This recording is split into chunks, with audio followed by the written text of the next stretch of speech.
Bonsoir à tous et merci de nous accueillir chez vous pour une nouvelle édition de votre journal.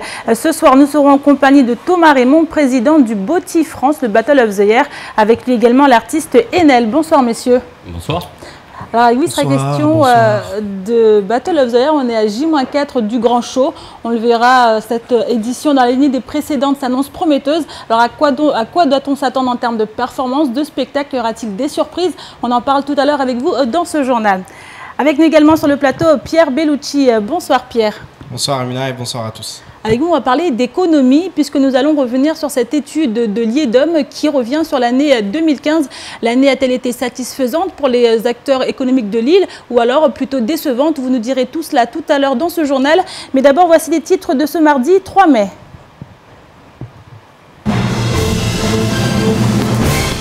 Les chiffres de l'économie de Mayotte 2015 ont été dévoilés par l'IEDOM ce matin. Comme attendu, l'heure n'est pas aux réjouissances, notamment du fait d'une commande publique qui peine à décoller. Toutes les explications et analyses dans votre journal. Dans 4 jours, le grand show Battle of the Year aura lieu place de la République. À l'approche de l'événement, nous avons rencontré les grands favoris qui ont terminé 3e au niveau national et remporté le prix du meilleur show. Le crew Lille Style qui, malgré les conditions d'entraînement difficiles, ne pense aujourd'hui encore qu'à une chose, la victoire finale. À Mayotte, de nombreux élèves sont dans une situation de décrochage scolaire. Pour lutter contre ce problème, le lycée Younoussa Bamana, la mairie de Mamoudzou et les naturalistes ont mis en place les vacances d'avenir. Un dispositif qui, à l'inverse de la sanction, permet à des jeunes de découvrir la nature et le vivre ensemble. Reportage. Ce matin, l'IEDOM, l'Institut d'émission des départements d'outre-mer, a rendu public son étude sur l'économie de Mayotte en 2015. Alors que celle-ci était attendue comme une année de transition en raison des changements structurels en 2014, il n'en est rien finalement. Ainsi, au vu des chiffres annoncés, 2015 reste pour les acteurs de l'économie mahoraise une année pour le moins décevante. Les précisions avec Adèle Laurent. À Mayotte, 90% des entreprises sont de petite taille, c'est-à-dire avec un chiffre d'affaires inférieur à 750 000 €. Les grandes entreprises, quant à elles, ne se comptent qu'au nombre de 4. 42% des entreprises mahoraises sont des SARL, sociétés à responsabilité limitée, contre 22% en métropole. Ce taux élevé s'explique notamment par le fait que le statut d'auto-entreprise n'existe pas sur l'île Hippocampe, mais tous les secteurs de l'économie mahoraise ne se développent pas à la même vitesse, comme nous l'explique Bénédicte Daubin. Les entreprises que nous avons cotées se portent relativement bien, avec des cotes qui sont plutôt favorables d'une année à l'autre, et ce, quel que soit le secteur, même s'il y a des secteurs un petit peu plus en difficulté que d'autres. Le secteur du commerce et le secteur des services portent la croissance économique de l'île. Le secteur le plus en difficulté, c'est le secteur du BTP, avec une difficulté notamment parfois des tensions de trésorerie que nous avons pu constater au cours de l'année 2015.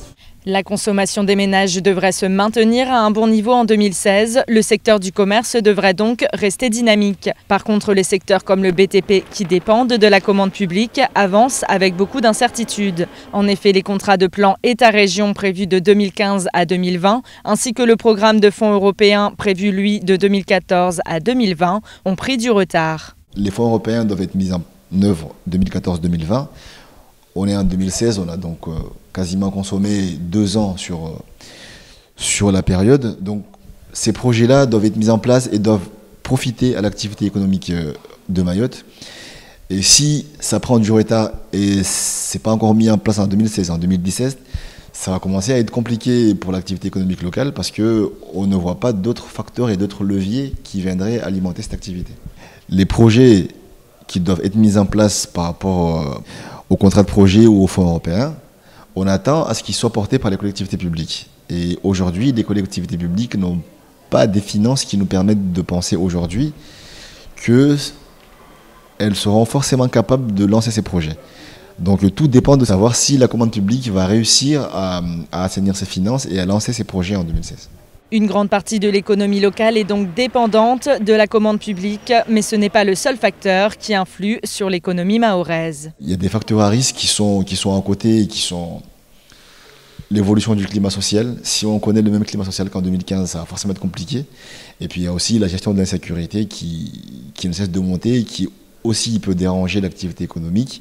Une année 2015 marquée par les inquiétudes des acteurs économiques. L'année 2016, quant à elle, devrait économiquement parlant être une année de forte incertitude, dont le principal enjeu réside dans la relance de la commande publique. Alors Pierre, on l'a vu dans le reportage, une année 2015 en demi-teinte, mais que doit-on clairement retenir de cette année ? Bah écoutez Amina, le mieux c'est qu'on regarde en chiffres, donc je vais me diriger vers le grand écran pour qu'on voit un peu en chiffres justement cette analyse de l'IEDOM et ces chiffres avec un climat des affaires hésitant et attentiste. Donc voilà, il y a beaucoup d'hésitation, il y a beaucoup d'incertitudes, ça a été aussi dit dans le reportage, avec un contexte économique donc rempli d'incertitudes et qui est nourri par plusieurs choses. On les connaît, un climat social qui est très perturbé, avec notamment la grève générale, qui a lieu en octobre dernier. On l'a vu, il y a un climat quand même qui est très pesant et forcément sur l'économie, ça pèse. Des décisions politiques aussi incomprises. On pense notamment au niveau des communes, de la commande publique, on va y venir juste après. Une adaptation inachevée à la rupéisation. Et ça, c'est vraiment très important parce que justement au niveau des fonds européens, il y a un retard sur la mise en œuvre du contrat de plan État-région, le CPER, et des programmes sur les fonds européens. Et ça, c'est véritablement un gros problème. On attend d'ici 2017 justement à ce que ces fonds européens tombent parce que justement les projets n'ont pas été suffisamment ficelés et aujourd'hui il y a un vrai retard à ce niveau-là qui pose problème et qui justement entraîne un retard au niveau de l'économie et du développement économique à Mayotte. Ça, c'est le premier point qu'on peut noter. Ensuite, il y a d'autres points très importants, Amina, c'est notamment le fait qu'on a beaucoup de petites entreprises à Mayotte, notamment 96% des entreprises sont des PME, en fait, des petites et moyennes. Il n'y a seulement que 4 grandes entreprises. On a aussi des secteurs qui ont du mal à décoller et qui sont même en train de un peu se casser la figure. On pense au BTP, on pense à l'aquaculture. On va en parler dans les prochains jours, car l'aquaculture qui a été reprise par le conseil départemental. Et sur la fin, on parle peut-être dans les prochaines semaines que ça va être terminé, alors qu'on sait c'était vraiment un facteur de développement économique. On sait qu'on comptait beaucoup sur ce secteur pour développer l'économie à Mayotte. Donc il y a plusieurs points comme ça. Le BTP, forcément, c'est un secteur très important. Les constructions. Et si on regarde, effectivement, on reste au-dessus de la métropole, au-dessus de la Réunion. Mais quand on voit le besoin qu'il y a en termes de construction, on reste encore très mijoré, j'allais dire, sur ces constructions. Et on le sait, la Colas, dernièrement, a dû faire des licenciements économiques. Voilà, donc il y a des vrais problèmes sur des secteurs très importants. Donc l'avenir, écoutez, pour l'instant, l'avenir, il reste incertain. En tout cas, on sait que l'économie est loin d'être à son meilleur niveau. 2016 s'annonce une nouvelle fois très incertaine. En tout cas, c'est ce que vraiment le rapport de l'IEDOM, c'est ce qu'il veut faire ressortir, et notamment aussi à cause de la commande publique. Donc j'y reviens. Pourquoi la commande publique? Parce qu'aujourd'hui il y a un réel manque, alors parce qu'il y a aussi un réel manque de fonds et de moyens au niveau des communes. Alors là, avec les annonces du gouvernement, on peut espérer que la commande publique reparte, et il faudra qu'elle reparte pour que l'économie redécolle à nouveau. Alors, vous l'avez dit, les chiffres le montrent, les petites et moyennes entreprises sont vraiment en très grand nombre par rapport aux autres. Est-ce qu'aujourd'hui, ce n'est pas une marque d'une politique économique qu'il faudrait peut-être revoir à Mayotte ? Oui, effectivement, notamment dans certains secteurs, le secteur du commerce est en développement, se porte plutôt bien, mais d'autres secteurs, notamment l'industrie, qui miser représente... sur certains secteurs et justement... Effectivement, et il faut miser sur certains secteurs qui sont porteurs. Alors on les connaît, ces secteurs, hein. C'est le tourisme par exemple, on en parle depuis des années, c'était effectivement l'aquaculture, et aujourd'hui, lorsqu'on parle aussi de politique incomprise, c'est que ces secteurs qui sont des secteurs porteurs, qui devraient permettre à l'économie de se développer, aujourd'hui on n'appuie pas suffisamment dessus, on ne met pas suffisamment de moyens, on a des hommes politiques qui sont un peu qui n'ont pas été porteurs de projets suffisamment importants dans des secteurs qui sont des secteurs clés sur une petite île comme ça. On voit aussi qu'il y a de plus en plus d'importations à Mayotte. Ça, c'est révélateur. Lorsqu'on importe plus, c'est qu'on produit moins localement. On le voit, il va y avoir plus de 20 tonnes de marchandises qui vont arriver. On en parlait hier de Madagascar, des fruits et des légumes. On n'en produit pas assez au niveau local. Donc voilà, il y a toutes ces choses, il y a tous ces secteurs qu'il faudrait développer effectivement pour que l'économie décolle en 2016. Merci beaucoup Pierre, on aura forcément l'occasion d'en reparler dans d'autres éditions à venir. Et autre rendez-vous qui avait lieu ce matin, la conférence de presse organisée par le collectif interassociatif sur la santé dans les locaux de l'association Narikem Sada. Créé le 13 décembre 2013, le collectif compte aujourd'hui 34 associations, dont 8 agréées à Mayotte. Et parmi ses missions, la représentation et la défense des intérêts communs de tous les usagers du système de santé, et ce après avoir défini des stratégies communes. Les explications avec Shakila Issouf et Leslie Vimney. En France, la prise en charge médicale fait partie des droits constitutionnels, mais loin d'être toujours à la hauteur, notamment à Mayotte, des représentants des usagers sont nommés en commission par l'ARSEI. Ces 8 bénévoles issus du monde associatif reçoivent individuellement les usagers tous les premiers mercredis du mois de 13h à 16h30 afin de recueillir leurs doléances et d'améliorer le système de santé. Une de ces représentantes des usagers nous en dit plus. Pas mal de gens qui ont soit eu des accidents de la route ou qui ont des fièvres qui persistent trouvent qu'on ne les prend pas assez en charge au niveau du centre hospitalier. On n'est pas des psychologues certes, mais on a quand même les mots et on a quand même l'accès pour pouvoir parler de ce que vous avez vécu. Et si vous avez des idées qui nous permettraient d'améliorer le système de santé à Mayotte, nous sommes à l'écoute de la population, que tous sont des usagers de la santé. Le collectif interassociatif sur la santé Océan Indien travaille en collaboration avec le CHM, la RSEI et d'autres structures de santé. Ainsi, le 6OI a pour objectif de représenter et défendre les intérêts communs de tous les usagers du système de santé, former les représentants des usagers, communiquer leurs contacts et les revendications, définir les stratégies communes pour améliorer la prise en charge des personnes. Autant de missions que se fixe le collectif. Alors le collectif, c'est une force de proposition pour pouvoir permettre aux usagers du système de santé de faire évoluer leur système de santé sur notre territoire de Mayotte. Donc ça permet aux usagers de dire ce qu'ils ressentent, leur vécu, d'exprimer parfois leur douleur, ou bien dans l'autre sens aussi de dire leur satisfaction, puisque ça existe. Mais de manière générale, c'est permettre donc aux usagers d'avoir aussi accès à des représentants qui, dans les instances, qu'elles soient locales ou nationales, pourront porter leur voix. Cette conférence de presse avait comme objectif d'informer un large public sur l'existence de ce collectif. C'est un travail collectif, hein. Il n'y a pas de séparation entre La Réunion et Mayotte. Nous travaillons, bon bien sûr, il y a la distance, mais la distance peut être réduite par les mails, le téléphone, le FaceTime, le Skype. Au vu de certaines remontées des usagers de la santé de Mayotte, il a été décidé de traiter un des premiers droits du patient, c'est l'information et l'accueil. Pourquoi ? Parce que l'accueil, c'est la première quand vous êtes hospitalisé, d'être bien accueilli, d'avoir les bonnes informations. Ça, c'est la première chose. Si tout est bien fait dans le premier temps, eh bien votre hospitalisation après passe toute seule, votre maladie est mieux, vous vous sentez mieux. Voilà, c'est important de traiter ce problème d'accueil.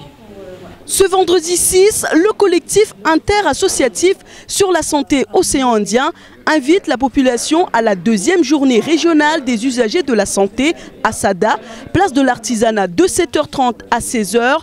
Le thème de cette journée portera sur l'accueil de qualité dans les établissements de santé du département. Et à noter que, comme attendu, les sages-femmes viennent de déposer un préavis de grève qui prendra effet mercredi 11 mai. Elles dénoncent encore et toujours des conditions de travail devenues invivables au sein de leur service. Plus d'informations dans nos prochaines éditions. Et plus que quelques jours avant le coup d'envoi de l'un des événements sportifs les plus importants et les plus impressionnants de l'année, le Battle of the Year, à J-4 avant le Grand Show, nous sommes partis à la rencontre du crew Lil Styles, qui, je vous le rappelle, a terminé 3e au niveau national et remporté le prix du meilleur show. Et pour cette nouvelle édition, la concurrence s'annonce très rude, plus rude que jamais. Alors, bien sûr, du côté des grands favoris, la pression monte. Un reportage à Vassalidi, Pierre Bellucci et Adèle Laurent. S'entraîner encore et encore, voilà le secret du crew Lil Style. À 4 jours du grand rendez-vous Battle of the Year, le groupe qui n'avait pas participé à l'événement l'an passé, car qualifié directement pour la finale nationale, réintègre la compétition. La motivation est donc plus grande que jamais, malgré des conditions d'entraînement toujours aussi complexes. Aujourd'hui, on se retrouve à l'école maternelle de Cagny pour s'entraîner, parce qu'on n'a pas d'autre lieu pour danser. Avant, on avait le foyer, mais vu que là-bas, il n'y a pas de toit, il n'y a pas d'eau, on ne peut pas s'entraîner. Vu que les moyens sont durs, on est dans la difficulté étant là-bas parce que, vous voyez, ici, il y a le sol, il y a un toit et il y a de quoi se ravitailler au niveau de l'eau. Du coup, ici, on se sent mieux. Même si l'endroit n'est pas vraiment confortable, mais on s'adapte à l'endroit. Comme tout danseur doit s'adapter, que ce soit en pente ou que ce soit en penché, il doit toujours s'adapter. S'adapter et progresser sans cesse. Voilà l'état d'esprit du groupe qui a remporté l'an passé le meilleur show national. En effet, la compétition se décompose en 2 phases. D'abord, l'ensemble des crews présente leur show un à un. Les meilleurs sont sélectionnés et s'affrontent ensuite lors de battles toujours très spectaculaires.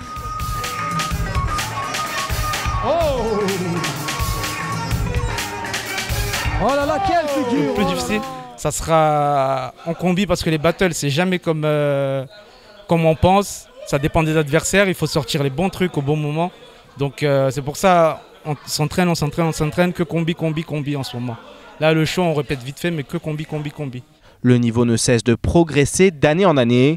Si Lil Style reste le grand favori, les membres du crew savent que la victoire est loin d'être assurée.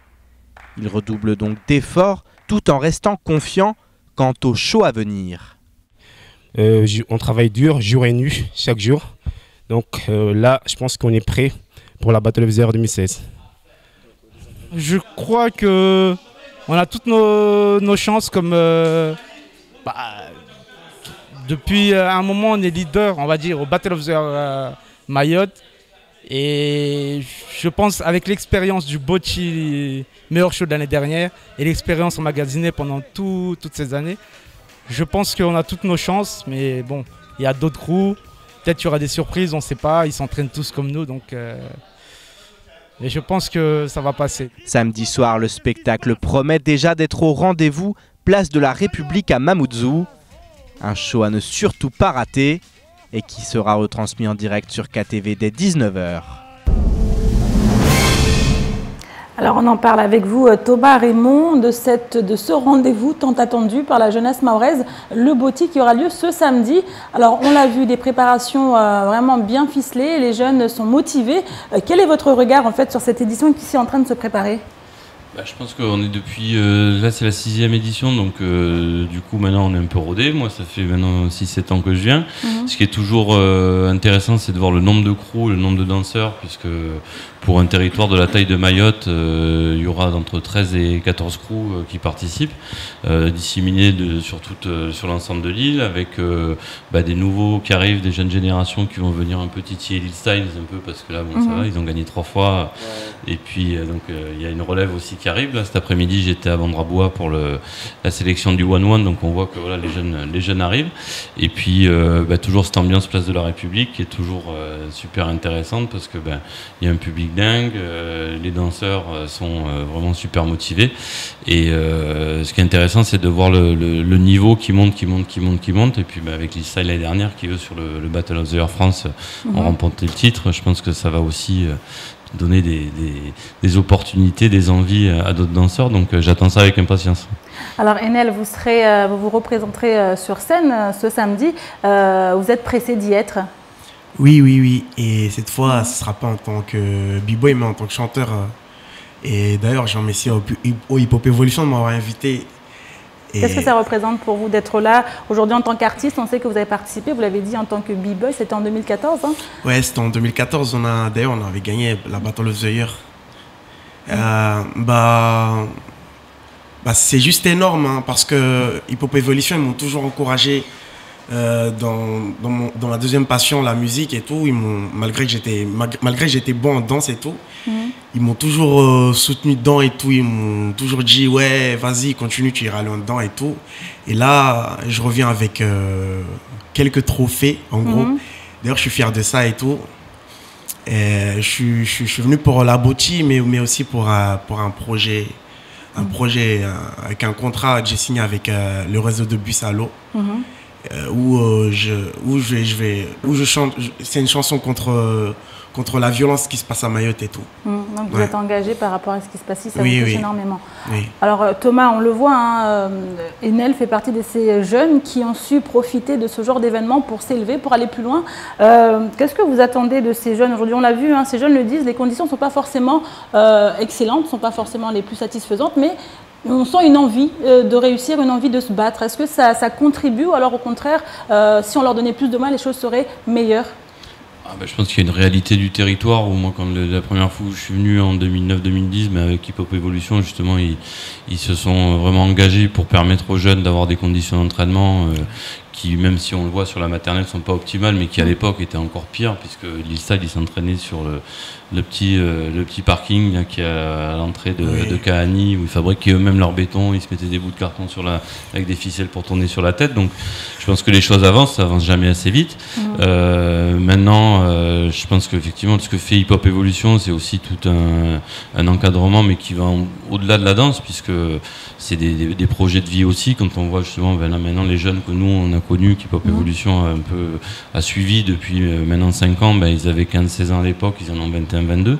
Donc il y a l'aspect danse qui est important, et il y a l'aspect aussi projet de vie, de prendre confiance en soi, d'acquérir des capacités, des compétences qui, par le biais du Battle of the Year, leur permettent d'acquérir ces compétences-là, mais qui s'élargissent et sont aussi des ouvertures pour d'autres opportunités, que ça soit effectivement dans l'animation, dans l'artistique.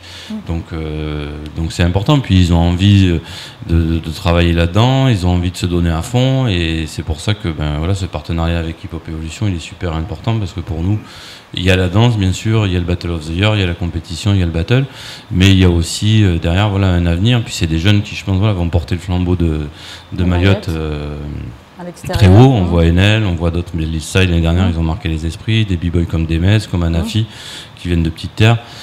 Et où maintenant il y a des créations. Hier on était à Tsararano, il y avait une création avec 3 danseurs maorais qui était super intéressante et d'un niveau tout à fait égal à ce qu'on peut trouver en métropole. Donc c'est des super ambassadeurs pour l'île. Ils ont en plus envie d'y revenir pour porter des messages, comme disait Enel, parce que effectivement la situation n'est pas facile, donc d'avoir des exemples positifs de réussite, c'est super important. Donc, et puis il y a un environnement humain aussi, et nous le projet il est super intéressant pour ça aussi, c'est que ce soit avec Abdallah Ribou, le président, avec Sophie, avec toute l'équipe, avec AC, avec tous les danseurs, c'est devenu une famille. Donc on vient ici, moi cette année je suis venu avec mes 2 enfants pour leur faire découvrir ça, parce que humainement c'est des choses aussi où on retrouve presque plus pratiquement en métropole, donc c'est super intéressant. En tout cas, rendez-vous est pris dès samedi, dès 19h, un show qui sera rediffusé en direct sur KTV, bien sûr. Merci beaucoup à vous Thomas, et merci également à vous Enel. Direction maintenant l'église de Cavani, Massimoni, où ce dimanche les fidèles catholiques étaient rassemblés pour la traditionnelle prière collective dominicale. Les chrétiens de Mayotte se préparent également à fêter l'Ascension ce jeudi, suivi du lundi de Pentecôte. Dans 2 semaines, sur un territoire où la religion musulmane domine, nous avons souhaité partir à la rencontre de ces nombreux chrétiens pratiquants qui au quotidien vivent leur foi avec la plus grande ferveur. Reportage Shakil Issouf et Leslie Vimney. La prière collective est pratiquée quelle que soit la religion. Tour à tour, les fidèles chrétiens rendent grâce à Dieu en chantant ses louanges. Ça fait beaucoup de plaisir pour nous, parce que l'église, on m'a donné la force pour nous tous. Parce que Dieu il est fort. Dieu, pour adorer le Seigneur, c'est pour plaisir, c'est bien pour nous tous. Parce que le Seigneur nous donne le bonheur. Le Seigneur adoré, qui m'a donné tout notre bonheur tous les jours. Ces fidèles sont liés par les prières communes et soudés face aux difficultés de la vie. Une solidarité qui se perd peu à peu dans notre société moderne et de plus en plus individualiste. Les chrétiens de Mayotte se préparent également à commémorer l'Ascension ainsi que la Pentecôte. Tous les dimanches, l'église est ouverte et pas seulement le dimanche parce qu'on a plusieurs, il y a des enseignements le mardi soir, le jeudi soir, le vendredi, le samedi et le dimanche. Le dimanche, c'est le matin à 10h et l'après-midi à partir de 15h. Il y a Pentecôte qui va venir bientôt, le 15. Alors, on se prépare déjà en amont. Et puis, pour partager avec l'Église, c'est la mémoire de notre Seigneur Jésus-Christ qui est mort pour nous sauver. Et puis pour la préparation de ça, que je disais tout à l'heure qu'il y a une journée de jeûne et prière le samedi 14 pour qu'on se prépare bien corps et âme pour recevoir la Sainte Seine le dimanche. C'est avec ferveur que l'ensemble de ces fidèles chantent en chœur, accompagnés au piano par le père de l'Église. La prière, ce n'est pas une récitation. La prière, ce sont des paroles qui sont au fond du cœur. Donc tout le monde doit prier. Aujourd'hui, c'est une préparation des Pentecôtes pour annoncer le 16 prochain, c'est la Pentecôte. On informe à tous les gens, les frères et sœurs, comme nous tous, corps de Christ, nous tous ensemble. C'est pour cela que dès maintenant, nous jouissons aussi la joie. Parce que c'est une fête très importante pour nous, c'est la Pentecôte. Donc c'est le jour où le Seigneur nous a donné le baptême du Saint-Esprit. Le lundi de Pentecôte est fixé au lundi 16 mai 2016. Mais avant cela, jeudi, les chrétiens célébreront l'Ascension qui marque la dernière rencontre de Jésus avec ses disciples après sa résurrection, son élévation au ciel et à la fin de sa présence sur terre. Le rapport sécurité tant attendu ou encore le bal des visites des candidats à la présidentielle de 2017, c'est également dans le reste de l'actualité de ce mardi 3 mai. Les précisions tout de suite dans l'actualité en bref. En octobre dernier, le ministre de l'Intérieur Bernard Cazeneuve répondait en ces termes au député Ibrahim Aboubacar qui l'avait interpellé sur l'insécurité. J'ai décidé d'envoyer à Mayotte une mission de l'inspection générale de l'administration, de l'inspection générale de la gendarmerie nationale et de la police nationale sur la délinquance. Et je prendrai des décisions qui seront en tout point conformes aux recommandations qui me seront adressées. Depuis, les recommandations tant attendues ont été remises aux premiers flics de France. Le rapport fait 62 pages et renferme pas moins de 30 préconisations. Parmi les plus importantes, le document préconise notamment la création d'antennes de gendarmerie à Koungou et Dembéni. 25 à 30 policiers devraient également renforcer les effectifs en 2016. Pour le reste, un travail plus étroit entre gendarmes et policiers est fortement préconisé, tout comme la mise en place de formations au maintien de l'ordre en cas de barrage, émeutes et autres caillassages. Bernard Cazeneuve a désormais les cartes en main et possède un mois pour établir un plan global sur la sécurité et l'immigration, vital pour le département. Hier, un naufrage de Kwassa a fait 5 morts et 2 disparus. Un nouveau drame qui cache néanmoins la forêt. En effet, des dizaines de Kwassa arrivent chaque semaine à Mayotte. Ainsi, plusieurs habitants de Hamouro témoignent de l'arrivée quotidienne de migrants en provenance des Comores et de Madagascar. Alors que l'hélicoptère de la gendarmerie surveille la zone durant la journée, la nuit, entre 2 et 3 embarcations débarqueraient chaque jour. Selon les pêcheurs, des centaines de migrants arriveraient dans ce village toutes les semaines. Sans compter tous ceux qui n'ont pas la chance d'atteindre la terre ferme. Comme à chaque élection présidentielle, le bal des visiteurs en Outre-mer approche. Du 16 au 18 mai prochain, Mayotte accueillera Hugues Maillot, partisan du candidat de Debout la France, Nicolas Dupont-Aignan.